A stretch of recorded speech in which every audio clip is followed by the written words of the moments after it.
Assalamualaikum teman-teman semuanya. Kami dari kelompok 9, saya Pina Wardani sebagai moderator dan dua teman saya, Boy Uli Kirana Sitomorang dan Rizky Fahmi.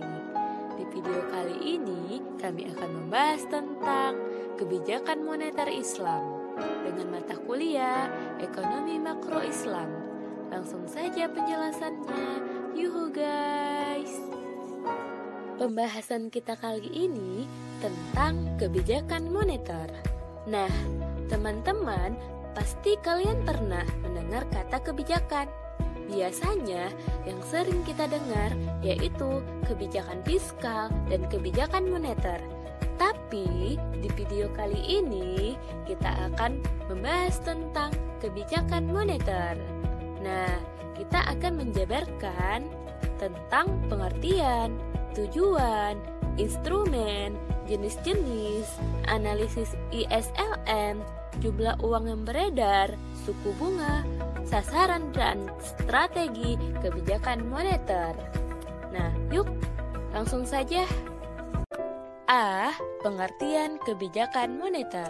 Menurut Undang-Undang Nomor 23 Tahun 1999 tentang Bank Indonesia, yang dimaksud kebijakan moneter adalah kebijakan yang ditetapkan dan dilaksanakan oleh Bank Indonesia untuk mencapai dan memelihara kestabilan nilai rupiah melalui pengendalian jumlah uang yang beredar dan tingkat suku bunga.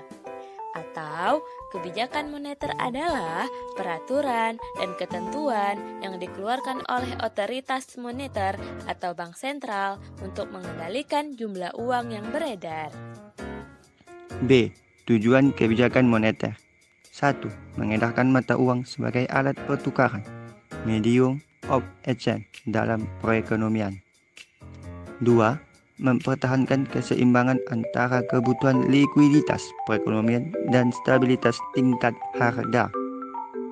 3. Distribusi likuiditas yang optimal dalam rangka mencapai pertumbuhan ekonomi yang diinginkan pada berbagai sektor ekonomi. 4. Membantu pemerintah melaksanakan kewajibannya yang tidak dapat terrealisasi melalui sumber penerima yang normal. 5. Menjaga kestabilan ekonomi, artinya pertumbuhan arus barang dan jasa seimbang dengan pertumbuhan arus barang dan jasa yang tersedia. 6. Menjaga kestabilan harga. Harga suatu barang merupakan hasil interaksi antara jumlah uang yang beredar dengan jumlah uang yang tersedia di pasar. C. Instrumen kebijakan moneter. Yang pertama, kebijakan pasar terbuka atau open market operation. Kebijakan membeli atau menjual surat berharga atau obligasi di pasar terbuka. Jika bank sentral ingin menambah suplai uang, maka bank sentral akan membeli obligasi, dan sebaliknya, bila akan menurunkan jumlah uang beredar, maka bank sentral akan menjual obligasi. Yang kedua, penentuan cadangan wajib minimum atau reserve requirement. Bank sentral umumnya menentukan angka rasio minimum antara uang tunai atau reserve dengan kewajiban Giral Bank atau demand deposits yang biasa disebut minimum legal reserve ratio. 3. Penentuan discount rate. Bank sentral merupakan sumber dana bagi bank-bank umum atau komersial dan sebagai sumber dana yang terakhir atau the last lender reserves. Bank komersial dapat meminjam dari bank sentral dengan tingkat suku bunga sedikit di bawah tingkat suku bunga kredit jangka pendek yang berlaku di pasar. 4. Moral suasion atau kebijakan bank sentral yang bersifat persuasif berupa himbauan atau bujukan moral yang memengaruhi tindak tanduk para bankir dan manajer senior institusi-institusi finansial dalam kegiatan operasional keseharian bisnisnya agar searah dengan kepentingan publik atau pemerintah. D. Jenis-jenis kebijakan moneter. Jenis-jenis kebijakan moneter dibagi menjadi dua macam. Jenis-jenis kebijakan moneter adalah sebagai berikut.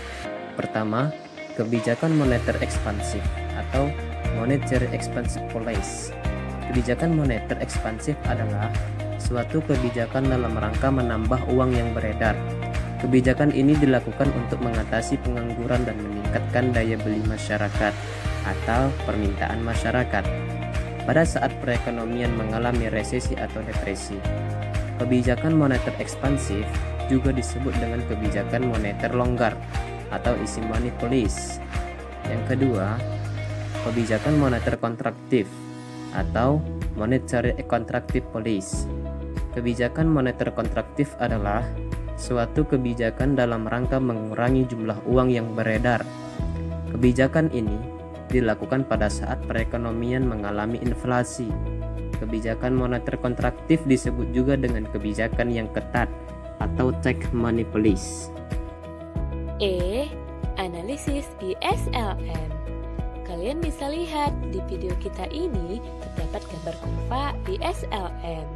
Nah, kurva IS menggambarkan kondisi keseimbangan pasar barang dan jasa, sedangkan kurva LM menggambarkan kondisi keseimbangan di pasar uang. Kebijakan pemerintah untuk mengubah jumlah uang beredar dalam masyarakat akan menggeser kurva LM dan berpengaruh terhadap perekonomian. Karena mengubah titik potong kurva ISLM yang berarti mengubah titik keseimbangan ekonomi. F. Jumlah uang yang beredar. Money supply atau jumlah uang yang beredar adalah seluruh persediaan uang dalam suatu perekonomian. Jumlah uang beredar dapat mencakup uang tunai, koin, dan saldo dalam rekening giro dan tabungan. Menurut John Maynard Keynes, permintaan terhadap uang merupakan tindakan rasional. Meningkatnya permintaan uang akan menaikkan suku bunga. Investasi pada surat berharga atau obligasi pada saat suku bunga naik akan mengakibatkan kerugian capital gain. Dari sisi lain, apabila suku bunga turun, permintaan surat berharga akan naik. Terdapat 3 macam tujuan seorang memegang uang tunai, yaitu motif transaksi, berjaga-jaga, dan spekulasi. G. Suku bunga. Suku bunga adalah ukuran keuntungan investasi yang dapat diperoleh pemilik modal dan juga merupakan ukuran biaya modal yang dikeluarkan oleh perusahaan atas penggunaan dana dari pemilik modal. Bagi investor, bunga deposit menguntungkan karena suku bunganya yang relatif lebih tinggi dibandingkan bentuk simpanan lain. Selain itu, bunga deposit tanpa risiko. Kebijakan bunga rendah akan mendorong masyarakat untuk memilih investasi dan konsumsinya daripada menabung. Sebaliknya, kebijakan meningkatkan suku bunga simpanan akan menyebabkan masyarakat akan lebih senang menabung daripada melakukan investasi atau konsumsi. H. Sasaran dan strategi kebijakan moneter dalam Islam. Pada dasarnya, sasaran atau tujuan kebijakan moneter Islam akan sangat luas sekali, namun setidak-tidaknya sasaran tersebut antara lain: 1. Kesempatan kerja penuh dan laju pertumbuhan ekonomi. 2. Keadilan sosial, ekonomi, dan pemerataan distribusi kekayaan dan pendapatan. 3. Stabilitas nilai tukar mata uang. 4.